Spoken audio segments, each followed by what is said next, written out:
Hello and welcome back to the British Accent Podcast. I'm Emily. And I'm Nick. And today we're exploring an idea that might sound a bit strange at first, but actually works. Pretending you're fluent, even before you are. Yep, we're serious. This isn't about lying or faking it in some cringy way. It's about stepping into the mindset of someone who already speaks confidently. And using that mindset to unlock the fluency that's already waiting in you. Because confidence often comes before perfection. And sometimes, acting like you belong in the conversation is what helps you stay in the conversation long enough to grow. So in this episode, we're going to talk about why pretending in the right way isn't a trick. It's a tool. It's a way to move past fear, hesitation, and overthinking, and into a state of flow. It's the same thing actors do on stage. They don't wait to feel like the character, they step into it, and the feeling follows. You can do the same with English. And you don't need to be dramatic about it. You're not trying to fool anyone.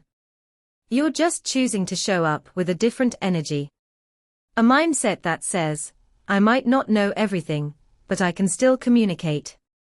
Because so often, what holds people back isn't a lack of vocabulary, it's hesitation. It's that voice in your head saying, what if I mess up? What if they notice my accent? What if I sound silly? But what if you flipped that? What if you said, what if I sound fine?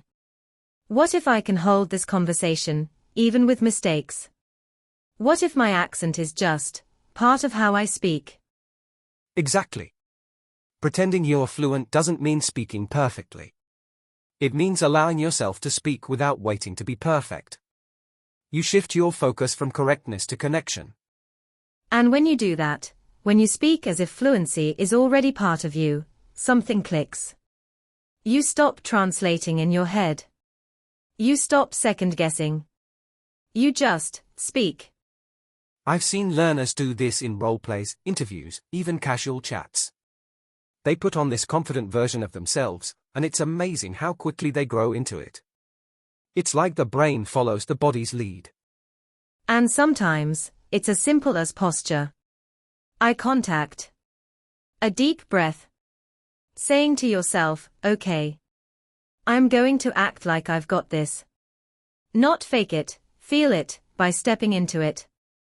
And the beauty is, no one's asking you to be someone else. You're not pretending to be a native speaker. You're just showing up as your most fluent self, the version of you that trusts your English, even if it's still growing. And sometimes that shift is really small. It might just be speaking a little louder. Or not apologizing before every sentence. Or stopping yourself from saying, sorry, my English is bad, before you even begin. That one sentence, my English is bad, it does more damage than you think. Because your brain hears it. It believes you. And suddenly, even when you know the words, you freeze. But if you flip that inner dialogue, and instead say, I can do this. I am improving. I have something to say, the experience changes. You begin speaking from belief, not fear. And that's why this mindset, this idea of pretending to be fluent, works. Because it tricks the fear into stepping aside. You let your confidence go first, and your language catches up. And we're not saying this replaces study or practice. It doesn't. But it supports all the effort you're already putting in. It gives you a stage to practice on, not just grammar, but presence. Sometimes, it's the thing that makes you use what you've learned. All that vocabulary, all those expressions, they are in there. This mindset gives them a way out. And you might be surprised at how much you actually know once you stop hesitating. Once you speak as if you already belong in the language, not at the edge of it, but inside it. So even if you don't feel fluent yet, speak as if you are. Let that version of you take the lead. Not perfectly. Not fearlessly. But openly. Willingly. Like someone who's already part of the conversation. And the more you do that, the more natural it becomes. At first, it might feel like a performance. But over time, it stops being an act. It starts to feel real. Like this confident speaker isn't just someone you pretend to be, it's actually you. It's like building a muscle. The first time you lift it, it feels awkward.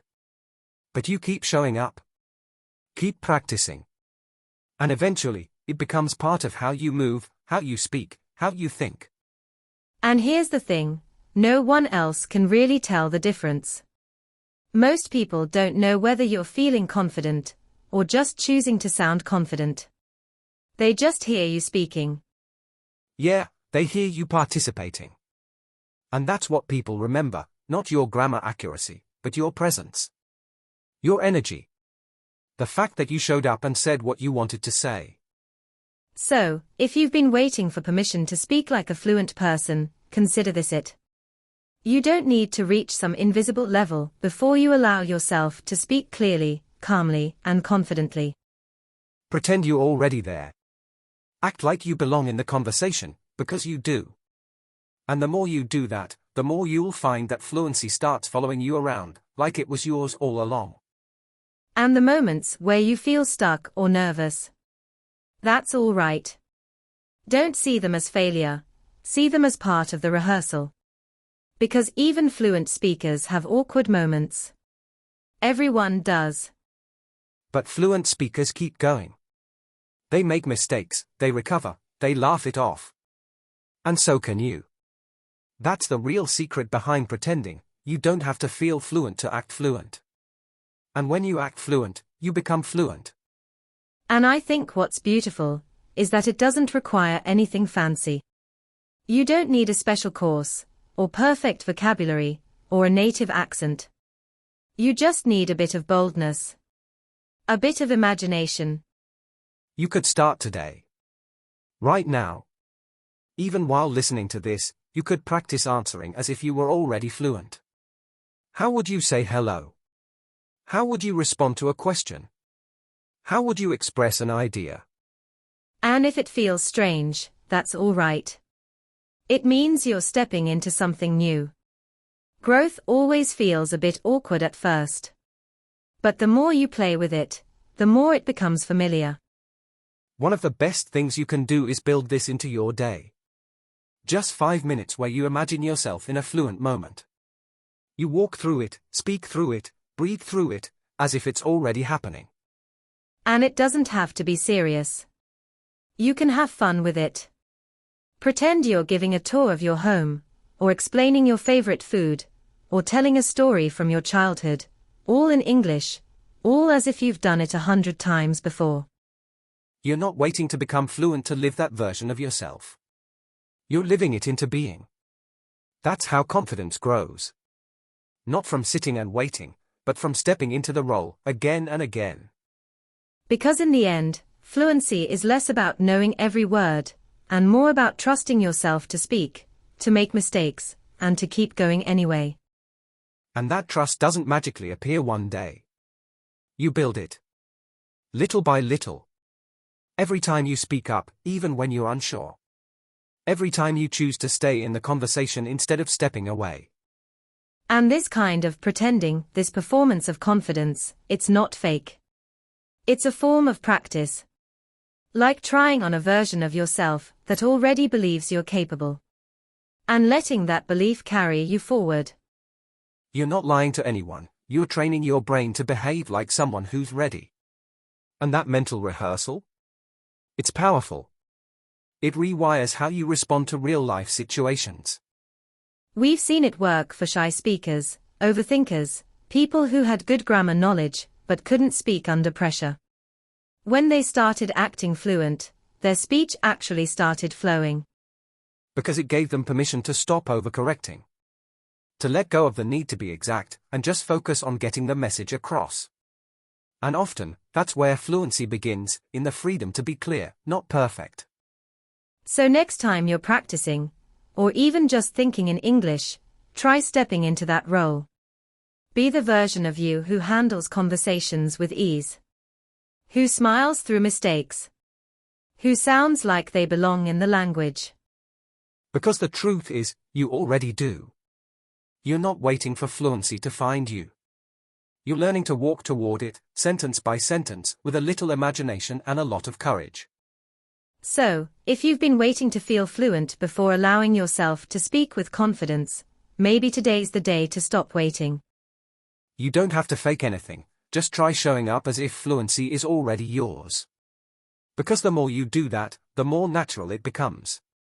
And remember, fluency isn't a finish line. It's a feeling. A rhythm. A relationship with the language. And you're already in it, more than you probably realize. Thanks for joining us today on the British Accent Podcast. We hope this episode gave you a new way of thinking about confidence, growth, and your voice in English. Take care of your learning journey.